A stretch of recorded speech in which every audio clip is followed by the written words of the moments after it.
ಒಬ್ಬ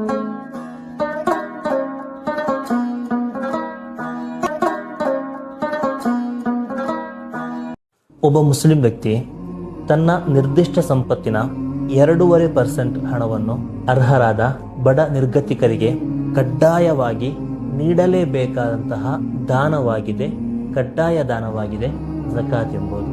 ಸಮಾಜದಲ್ಲಿ ಆರ್ಥಿಕ ಸಮಾನತೆ ಸುಧಾರಣೆಯನ್ನು ತರುವಲ್ಲಿ ಇಸ್ಲಾಂ ಕಲಿಸುವಂತಹ ಝಕಾತ್ನ ಪಾತ್ರ ಬಹು ದೊಡ್ಡದಿದೆ. ಝಕಾತ್ ಎಂಬ ಪದದ ಅರ್ಥ ಶುದ್ಧೀಕರಣವಾಗಿದೆ. ಅದೇ ರೀತಿ ಬೆಳವಣಿಗೆ ಎಂಬ ಅರ್ಥವನ್ನು ಕೂಡ ಝಕಾತ್ ಎಂಬ ಪದ ನೀಡುತ್ತದೆ. ನಮ್ಮ ಸಂಪತ್ತಿನಲ್ಲಿ ಬಡವರಿಗೂ ಪಾಲಿದೆ. ಆ ಪಾಲನ್ನು ಅವರಿಗೆ ನೀಡುವ ಮೂಲಕ ನಮ್ಮ ಸಂಪತ್ತು ಶುದ್ಧಿಯಾಗ್ತಾ ಇದೆ.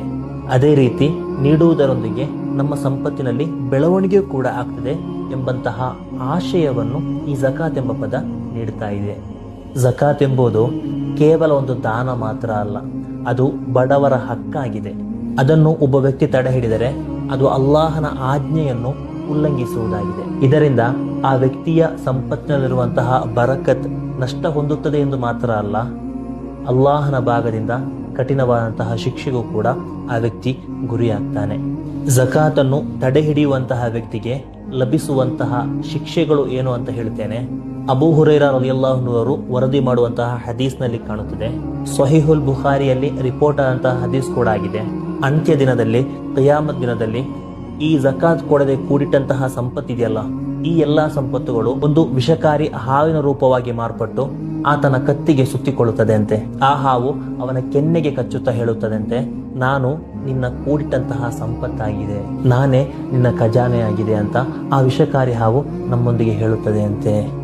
ಮಾತ್ರವಲ್ಲ, ಸ್ವಹೀಹ್ ಮುಸ್ಲಿಂ ರಿಪೋರ್ಟ್ ಮಾಡುವಂತಹ ಹದೀಸ್ನಲ್ಲಿ ಕಾಣಬಹುದು, ಯಾರು ತನ್ನ ಚಿನ್ನ ಮತ್ತು ಬೆಳ್ಳಿಯ ಝಕಾತ್ ನೀಡದೆ ಅದನ್ನು ಸಂಗ್ರಹಿಸಿಡುತ್ತಾರೋ ನಾಳೆ ನರಕದಲ್ಲಿ ಆ ಚಿನ್ನ ಮತ್ತು ಬೆಳ್ಳಿಗಳು, ಆ ಲೋಹಗಳು ಬೆಂಕಿಯಲ್ಲಿ ಕಾಯಿಸಿ ಅದನ್ನು ಪಟ್ಟಿ ಮಾಡಿ ಅದರಿಂದ ಆ ವ್ಯಕ್ತಿಗಳ ಹಣೆಯ ಮೇಲೆ, ಪಕ್ಕೆಲುಬುಗಳ ಮೇಲೆ, ಬೆನ್ನಿನ ಮೇಲೆ ಬರೆ ಎಳೆಯಲಾಗ್ತದೆ ಅಂತೆ. ಈ ಕಾದ ಲೋಹದ ಪಟ್ಟಿಯು ತಣ್ಣಗಾಗುವಾಗ ಮತ್ತೂ ಕೂಡ ಬಿಸಿ ಮಾಡಲಾಗ್ತದೆ. ಹೀಗೆ ಭಯಾನಕವಾದ ರೀತಿಯಲ್ಲಿ ಬರೆ ಎಳೆಯಲಾಗ್ತದೆ.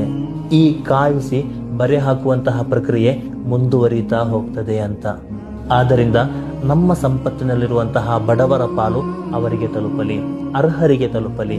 ಯಾರು ಝಕಾತನ್ನು ತಡೆ ಹಿಡಿಯಬೇಡಿ. लाइक, शेयर, सब्सक्राइब, घंटी का निशान करे तो दिन के बातें मालूम होती आखिरत के लिए।